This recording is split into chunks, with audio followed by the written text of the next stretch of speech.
করে এসেছেন টিএমসির, বুঝতে পারছি এখানে যে আচ্ছা আপনি, আপনার কি মনে হচ্ছে না যে অভয়াকে মারাটা অত্যন্ত অন্যায়, তামান্নাকে মারা অত্যন্ত অন্যায়? একদম, আমি সে দিদি সেটা বারংবার বলেছি।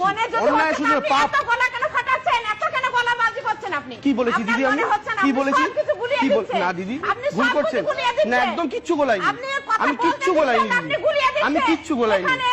কাকিমা আপনি সন্তান হারা মা, আপনার কষ্ট জানি, আমি আপনার কষ্ট জানি, কিন্তু আমি আবার বলছি কিচ্ছু গুলিয়ে দিইনি দিদি, কিচ্ছু গুলিয়ে দিইনি। এই জন্য আমি বারবার বলছি বাংলার রানীর দোষ, রানী পরিচালনা করতে পারছেন না ঠিক মতো। আপনাকে দিদি আপনি সন্তান হারা মা, আপনি যে কাউকে যত খুশি গালাগাল দিতে পারেন, আপনি আমাদের দিন, আপনি মমতা বন্দ্যোপাধ্যায়কে দিন, তাতে যদি আপনি মানসিক শান্তি পান আমরা সেটাকে কিছু বলবো না।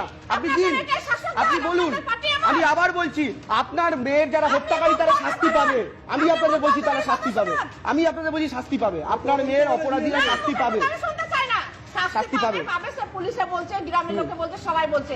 এটা কি করে আমি মানে আপনার মনে হচ্ছে যে আমি এই জায়গা থেকে একটা কথাই বলতে হয়, শাস্তি পাওয়ার কথা হচ্ছে, কিন্তু সেই শাস্তি পেলে তামান্নাকে আমরা ফিরে পাবো না, অভয়কেও আমরা ফিরে পাবো না।